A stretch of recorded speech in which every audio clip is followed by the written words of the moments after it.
Hello and welcome to Biznomics, your weekend's most profitable 60 minutes. I am HergenroetherChief.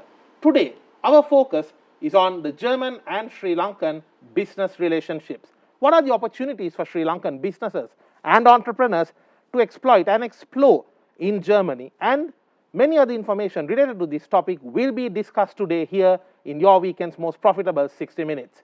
And joining us today is none other than the Chief Delegate of the German Industry and Commerce in Sri Lanka, Mr. Andreas HergenroetherChief. Mr. Andreas, welcome to Biznomics. Absolute pleasure to see you. And I hope I'm getting this right.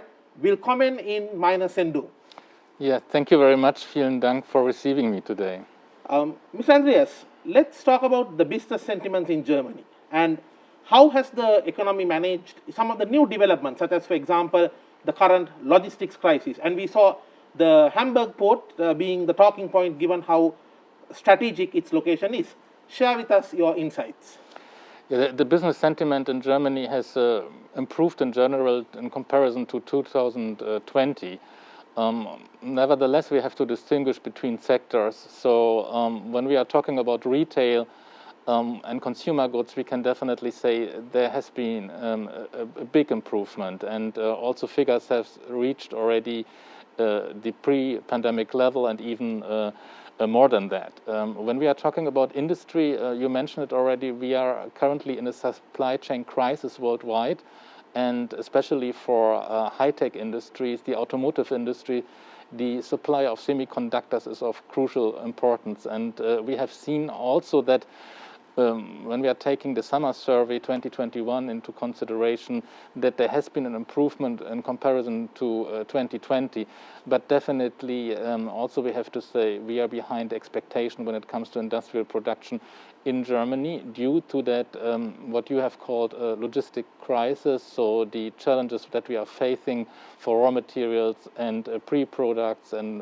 such as semiconductors for high-level industries. The service sectors are continuously also improving, and this is also what has been reflected by all the surveys that have been done. If you see the economic growth, the forecast currently is, depending on the institution, between 2.1 and 3.7%. The German government currently sees it at 2.6% for the year 2021, and for the year 2022 we expect an increase of at least 3.5%.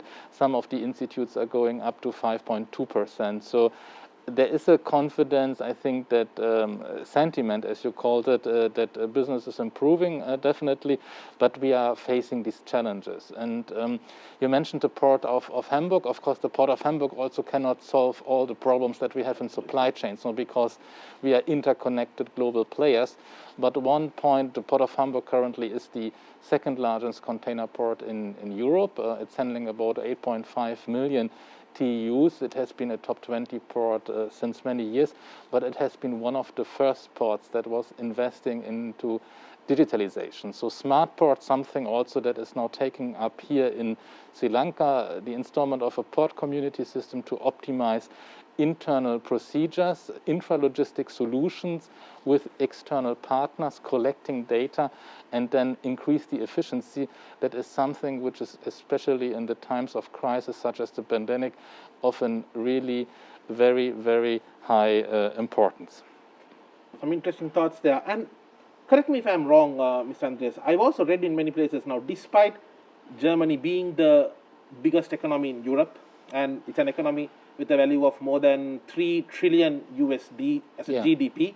Despite all this, and despite, once again, us seeing so many large automobile brands and industrial brands coming from Germany, the real heart of the economy tends to be the small to medium enterprises. Am I correct? I believe I've read this term Mittelstand as well in some of the articles. Yeah. Your thoughts on that? Yeah, Mittelstand, so 99.8% are defined as small and medium-sized enterprises, and these SMEs are considered also as the backbone of the German industries, also when it comes to innovation. And yeah, you're right. So German economy is an SME economy. Nevertheless, of course, we have these big brands and all kind of industrial and service sectors, in several branches, not only in the automotive.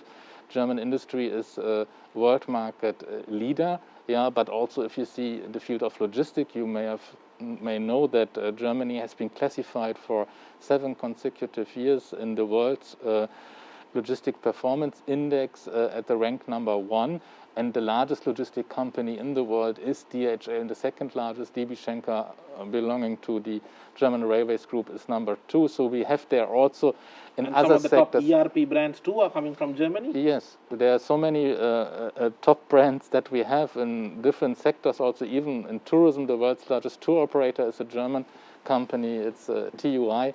And also being active here in Sri Lanka for many years, having joint ventures here with Aitken Spence. You may know also the Rio Hotel, which belongs to the group. But I think, yeah, there are so many other examples. So you said it right, currently 4th largest economy in the world. But when it comes to the trade balance surplus, Germany had for many consecutive years the largest bilateral trade surplus in the world, yeah, and that has also continued even in the times of the pandemic. So that is something also which has to be taken into consideration. Interesting. Ms. Andreas, now with the invent of the German industries and commerce in Sri Lanka, I believe one of the main intentions is to boost trade ties between the two countries as well. So how strong are the trade ties between Sri Lanka and Germany, and in which sectors do we see most of the trade happening?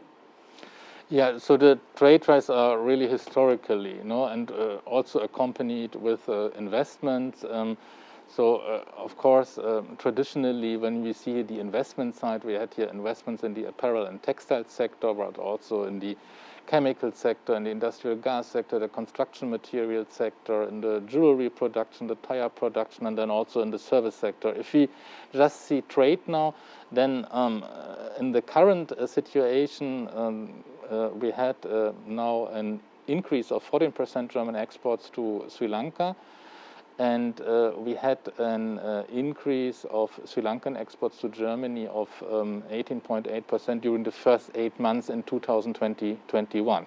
In 2020, we had a significant decrease. So we had about 26% minus from Germany to Sri Lanka and about 5% minus from Sri Lanka to Germany.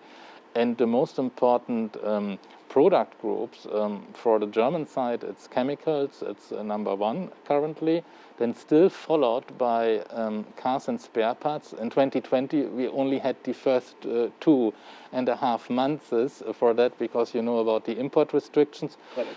And Sri Lankans do love their German automobiles. Yeah, I hope that will continue. And then, of course, electrotechnical products were playing a part, machinery equipment as well. And on the other side, for Sri Lankan exports, so still more than 40% are textile and apparel. Then agricultural products, about 23%. Then rubber-related products, so mostly tires, but also medical gloves. And then, in the end of the day, processed food and drink products, about 5%. So these were the major product groups. Yeah. So the opportunities are spread across multiple different sectors for any business that is interested. Yeah. Now, when we look at the opportunities that exist for Sri Lankan businesses to partner with Germany and their German other businesses, German consumers, where do you see Sri Lanka having an advantage? Sri Lanka having an advantage. So when it comes to exports, of course, we talked about already textile and apparel and about food. I think for the future, having now that strong focus on organic farming, we see definitely also opportunities for organic products. In fact, we have conducted several events. We have here also a program where we are partnering with the GIZ, where we support Sri Lankan exporters of organic products to be matched with European or German retailers, importers, and wholesalers. That's something what is quite challenging. We have here about 330 Sri Lankan companies that have been certified organic according to the European standard. That is also important. Otherwise, you don't have that market access. And we support the companies, as I said, to match them to sell their products. I think what is very important also for Sri Lankan companies, exporters, to increase the visibility, to make the Made in Sri Lanka related on an international level to some standards and to build up a reputation. So do you think we are not doing enough in terms of branding the brand Sri Lanka? I think the most important things when it comes to branding are the international professional trade fairs, and there Germany could be an excellent promotion window, as 2/3 of the world leading trade fairs are happening in Germany. And correct me if I'm wrong, Dusseldorf usually has a lot of international expos. Not only Düsseldorf. In Düsseldorf we have always exhibitors from Sri Lanka at the show for occupational safety. So the rubber gloves producers are there, the PPE producers are there. We have in Düsseldorf also the Medica show. We have the boat show where we had exhibitors. There's a packaging related exhibitor show. Also Interpack is there. Interpack, yes. Yeah, but when it comes now to the food industry, then of course there's a strong focus on Berlin. We have the International Green Week where we had a Sri Lankan pavilion in 2020. And the state minister, the former state minister Vikramanayake, accompanied us. We had as the only Asian country the German Federal Minister of Agriculture at the Sri Lankan pavilion. Also the EU Commissioner of Agriculture was there, and the Governor and Mayor of Berlin. So we try to increase significantly also the visibility. Our organization, we are always working in a bilateral way. So we want to have strong partners. We are supporting our German companies, that's our major role. But we are supporting also the Sri Lankan companies to export their products, because we want they will grow in the same way as we are growing, because only with strong partners you can have really long-lasting relationships. And again, for the trade fair, you were asking me, are we doing enough? I think there have been good initiatives, but I think it is now the time also to bring up some continuity when it comes to export promotion. And the promotion of the Made in Sri Lanka, and Made in Sri Lanka really related to content, to quality, and combined with the campaign, I think that is something very important that should now continuously be done. We are in close contact with the Export Development Board or other related export promotion authorities, and we are planning now for 2022 to bring a huge delegation to the International Green Week, which is the world's leading fair for food and agriculture. It's a show where we have about 400,000 visitors coming from all over the world, 5,000 journalists, and more than 80 ministers of agriculture. We want to set up the pavilion for Sri Lanka again and to promote actively, and we will have another one in February to the Fruit Logistica in Berlin, which is a professional show for fresh fruits and vegetables and spices, a pure B2B show, and where we also try to market. It will be the first time for Sri Lanka to be visible then. But then we need continuity. Also in other sectors, we are planning for 2022 in the tire production sector to have a Sri Lankan pavilion on the tire show in Cologne. And we are preparing also a pavilion for the transport logistics show to promote Sri Lanka as a logistic and distribution hub here in the region. Stay tuned. We will be back after this short break. This is Biznomics.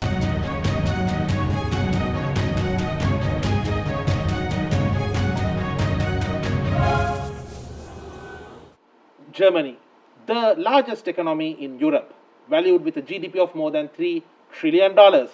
And we are in conversation about the Sri Lankan and German business ties and what opportunities are there for Sri Lankan enterprises. And we are in conversation with Mr. Andreas HergenroetherChief, who is the Chief Delegate of the German Industry and Commerce in Sri Lanka.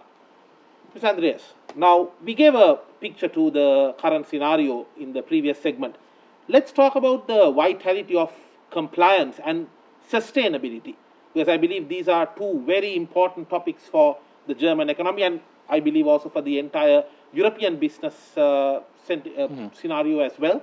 So how important is compliance and sustainability when one is trying to access the German market? Yes, sustainability is of crucial importance, and it is a reality. It's not something where we discuss, shall we do that or not? because we have currently standards that are required by importers, retailers and wholesalers. When we are talking about the food sector or the apparel sector, today if you don't have a sustainability certification, you will not be allowed to export to the European Union or to Germany, not because there is legislation, but because the importers are requiring that. There are consumer and industry-driven standards, such as, for example, BSCI, Business Social Compliance Initiative, or SEDEX or SMETA, Social Accountability 8000, you name it. There are several standards, and if you don't comply with these standards, you will not be able to export to Germany. I think Sri Lanka in general is quite advanced when it comes to sustainability. If you see it in the Asian context, we have seen that already in 2007 when the Garments Without Guilt initiative was set up here by the Sri Lankan apparel industry.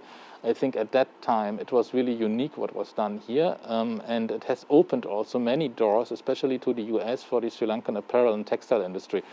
Also again for Europe. What we are doing currently is also we are supporting the companies from Sri Lanka and also the German subsidiaries that are exporting to Germany and to Europe. So we have partnered there with the Friedrich Naumann Foundation from Germany and Berlin-based think tank, where we consult Sri Lankan exporters how to comply with these sustainability standards. So there are trainings, but then there are also individual gap assessments on a one-to-one basis, because it's very confidential, and of course you have to open your books to obtain these kind of certifications. You have to adapt internal procedures in the company, how you deal with third parties.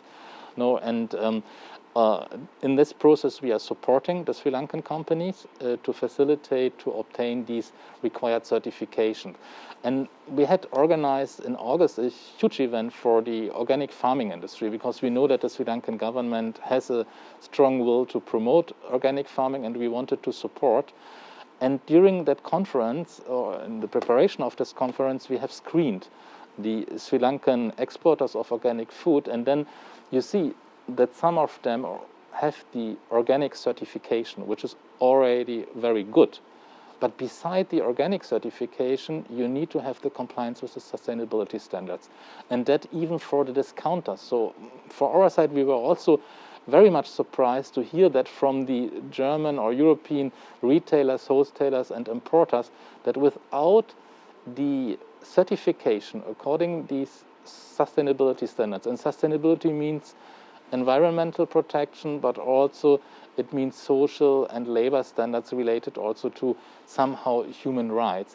And if you don't have these kind of certifications, you will not be able to sell your products then to Germany and Europe. And as I said, Sri Lanka is quite advanced here in the context, so I think sustainability, that is also what we are seeing here in the governmental policies, could be really developed into some kind of USP. And we would like also to support in the right direction in order to increase Sri Lankan exports to Europe, and especially also to Germany. And then also we have been talking about these standards, which are consumer and industry driven, but beside this we have development with regards to the different legislations in Europe. So in Germany, since June this year, we have a new law, the German Act on Corporate Due Diligence in Supply Chains, which will be enforced from 2023 on, and which is also really then related to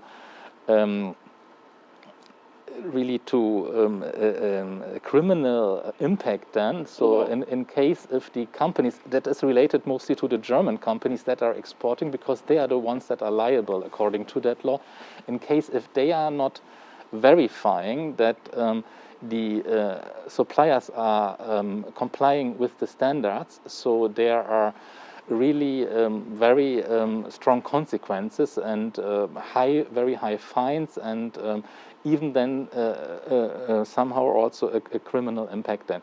And I think that is something what we have to have in mind. We saw that we have a similar law in preparation now on the European level. We have a law in France, Loi de la Vigilance.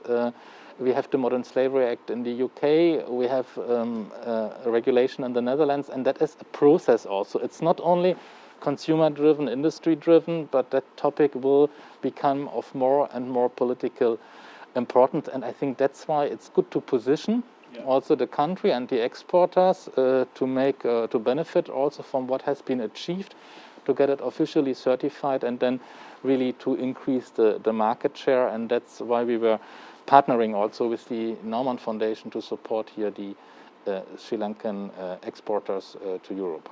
What success tips would you like to share with us based on the success stories of some of the top German companies, Mr. Andreas? Because we see so many globally acknowledged automobile brands, technological brands are coming from Germany.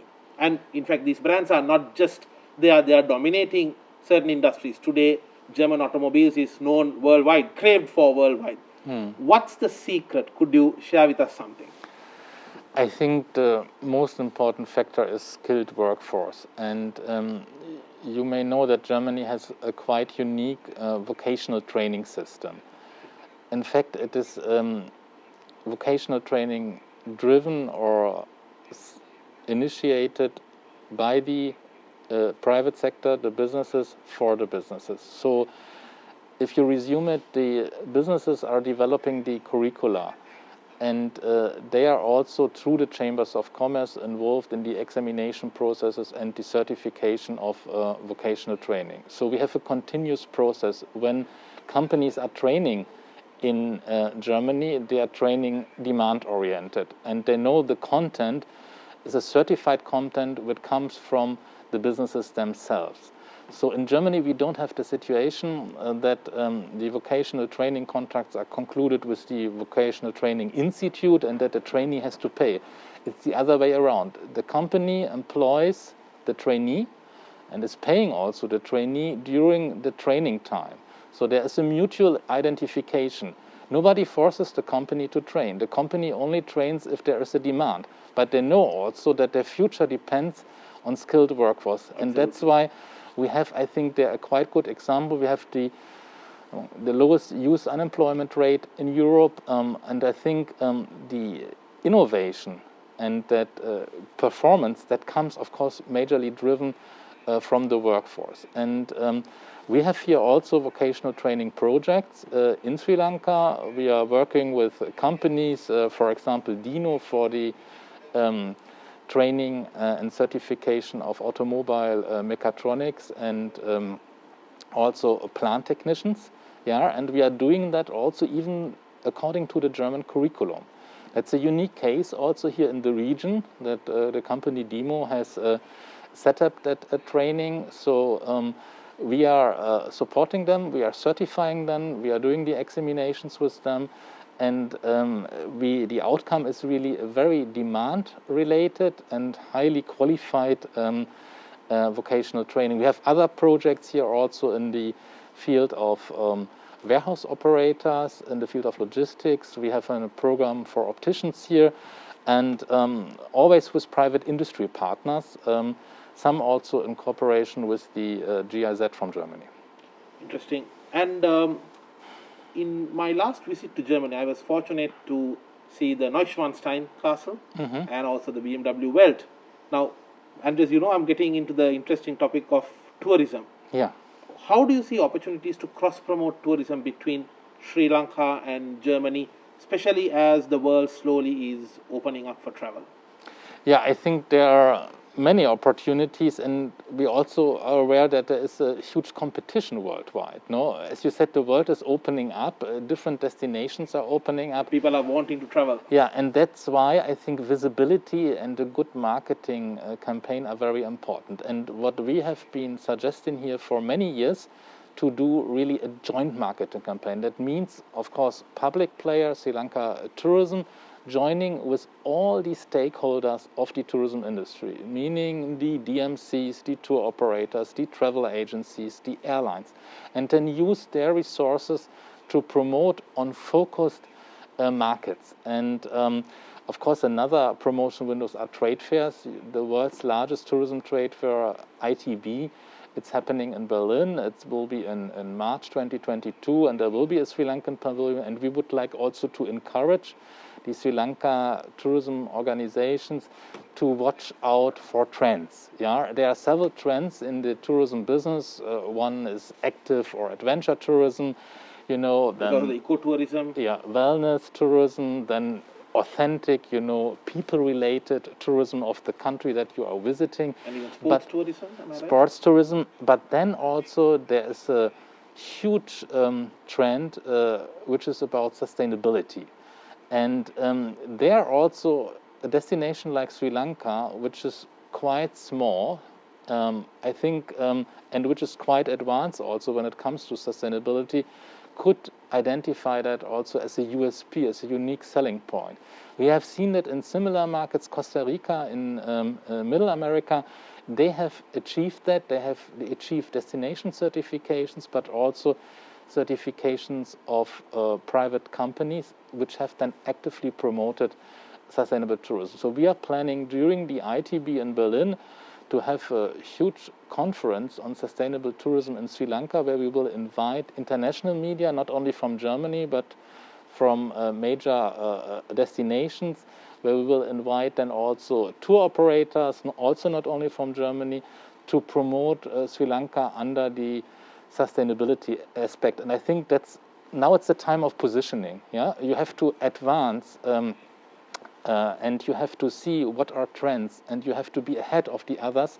And I think that could be really a very good opportunity for Sri Lanka to position itself in the field of sustainable tourism. No, because somehow you have to differentiate you. Absolutely. And that's a trend. And of course, wealthy people that have purchasing power are laying a more and more importance on the topic of sustainability. Some interesting thoughts there, Mr. Andreas. What are the government policies required in order to strengthen the business ties between Sri Lanka and Germany? Let's talk about that on the other side of this short break. This is Biznomics.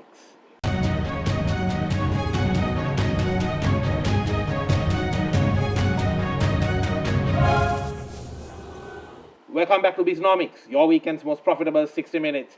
We are in discussion with Mr. Andreas HergenroetherChief, who is the Chief Delegate of the German Industry and Commerce Sri Lanka. Mr. Andreas, I always ask this from my guests who come for the show. The government policies, because especially when we are promoting business ties between two countries, it's not only up to the businesses, the government also has to play a major role. In your perspective, since you work both with the private sector as well as the government, what government policies would you like to see in Sri Lanka to strengthen the trade ties with Germany? Yeah, to strengthen the trade ties with Germany, definitely we as a chamber organization, we are very much interested in free and open trade, and we have also a full understanding that sometimes, especially now during the pandemic, the situation becomes very challenging. We know that there is a shortage of foreign currency, and we also have understanding that there are certain measures that have to be set up to control the outflow of foreign currency here in Sri Lanka. And but nevertheless, if you are talking now about trade, of course, trade is always both ways. Absolutely. It's not only one way. It has to be win-win. We have seen Sri Lanka is one of the few countries worldwide where we have negative trade balance. I pointed it out in the beginning. Yes. We have the largest positive trade balance in the entire world for many, many years. And with Sri Lanka, it's negative. That's also okay. But it's widening. Yeah, it's widening every year. So currently we have the situation that Sri Lanka is exporting 3.5 times more to Germany than Germany is exporting to Sri Lanka. And we hope, the government told that many times, that the import restrictions are temporary, and that we will see a phase out. I think there were some announcements also now in the media that also the import of cars will under certain conditions be allowed again. It's being considered. Is being considered, and I think that would be also a very important move. We have seen also from the Sri Lankan government side that there was also certain flexibility. We had several discussions with all the related institutions here in the country, and we saw, especially also when the impact also on the local industry due to the import restriction was very visible, that there certain HS codes had been removed, or there were exemptions for projects of strategic importance. And we hope only for the future that we will achieve or that we will have the opportunity again to export then also from the German side freely to Europe. And if we see now the Sri Lankan side, I said it already, I think the increase of the visibility, really to have a strategy for marketing of made in Sri Lanka, that's very important. And not only the label, but really to tell a story with it and to relate it really to content, to quality, and to define sectors such, for example, as medical gloves, as organic food products, for example, as solid tires. So Sri Lanka is, I think, one of the largest solid tire producers in the world. But if you ask somebody in Europe, I think it is very unknown. And there are products that have been developed here over the years very successfully, and I think there should be promoted strategically. So in the international buyer events, Sri Lanka should be very, very visible in the form of Sri Lankan pavilions with the marketing campaign that Made in Sri Lanka is very important. And then, of course, last but not least, what we are discussing with every government is to have really reliable legal frame. Yeah, so reliability, I think, is the most important factor, maybe now leaving trade and coming to investments for foreign direct investors. I think investors can cope with maybe not so attractive regulations if they know that they are set up on a mid or long-term perspective. So then you can judge and then you can decide on your own you will invest or not. But if regulations are permanently changing, sometimes overnight, then it becomes a real challenge. We have understanding that we are in a very difficult situation where we also have to react sometimes very quickly.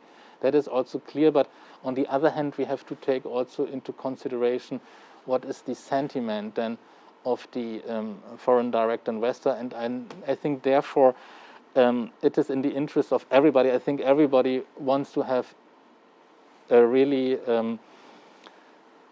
a reliable frame that would allow also to plan really on a long-term basis. Mr. Andreas, let's talk about the talent pool, the labor market in Sri Lanka. Now, do you see the labor market in Sri Lanka to be one that can match up to the global demands, or where do you see us falling short?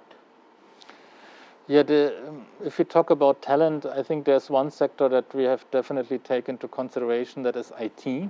That is also maybe a sector that could be promoted even more. We have been in contact here with quite a lot of startups. In fact, we have even conducted a delegation of Sri Lankan startups from the IT sector to Germany, to the, at that time, worldwide leading IT fair, CeBIT, to promote them and to match them. And I think there's a lot of talent, and we have seen in the pandemic, the IT sector was, I think, the only one that was really resilient. No, we had even a growth rate in the year 2020 in the pandemic and reaching almost double-digit growth.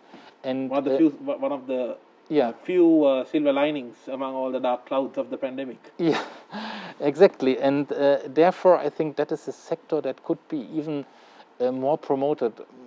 Many years back, India was going on a several path, and I think it was very successful.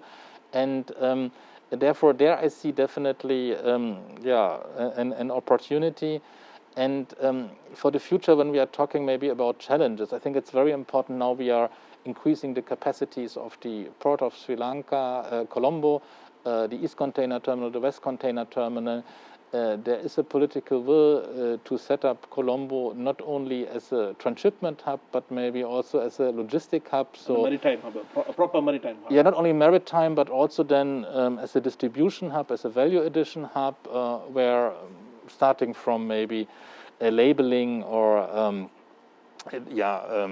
just transforming the products, repacking the products, up then really to a real value addition.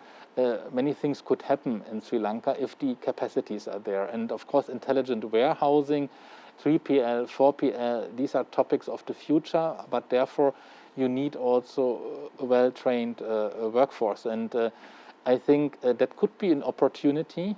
It could be then also a competitive advantage if there will be the skilled workforce that is needed really to accompany these developments in the field of logistics. And Mr. Andreas, do you see the common complaint about Sri Lanka has been that we have not been the strongest in the value-adding game? Do you see that to be a problem here? Yeah, that is. I think that is a fact now. Yeah, we have to see that, and I think there's a huge opportunity if also maybe the legislation, the so-called Hub Act, would be eased a little bit, which would be then more encouraging also for foreign players to invest here in multi-country consolidation and really in value addition within these bonded warehousing or entrepôts. And we are encouraging that very much. We have got very positive signals from large logistic and freight forwarding companies from Germany. And we hope also that in the near future we could see a development. I think that if you see the unique selling points of Sri Lanka, I think the only unique selling point of Sri Lanka is the geographic location and that unique opportunity to be the gateway, not only in transshipment. Currently, Colombo is the transshipment hub in South Asia, that's very clear. It's the largest container port here. It has the largest growth rate in container handling in 2018 of 15.6%. It is well positioned in the connectivity index, but as you said, the value addition is still lacking or is still very small. And I think this value addition part is so important for job creation and for economic growth and the development of the country. So to focus on this USP, that is something what I think is of huge importance, and we are very lucky to see also now that after all these years, the two terminals, the East Container Terminal and the West Container Terminal, are now picking up. And I think that's very important. Increase capacity, give a sign. We see also that there is a tender currently floated for the digitalization of the port, setup of a port community system, smart port. This is very important to stay competitive or to become more competitive. Mr. Andreas, on a final note, I would like to hear from you. This is more like a twofold question. Number one, if Sri Lanka is to attract more investors from Germany for various sectors, what do we need to do from this side? And number two, your message to any German investor who might be interested to set up shop here, to start investing in Sri Lanka. Your thoughts? Yeah, the first, I already answered before. No, the frame is very important. Yeah, and of course, pandemic times are very difficult times, especially for investments. And of course, the country is now being short in foreign currency, and we have quite challenging ratings from the international rating agencies. So it's I have full understanding it's not easy then to market. We are on a bad wicket in cricket terms. And that's. But now I think to give a clear sign, once now the situation is improving pandemic-wise, for stability. Yeah, we had the slogan this morning: "One country, one law." I think that is very important. Yeah, to underline the importance. Yeah, that investors will be sure that the incentives or the guarantees that have been given or will be given will be respected, and that the frame also to extend or to do new foreign direct investments will be a really very stable frame where you have the supremacy of law, the rule of law.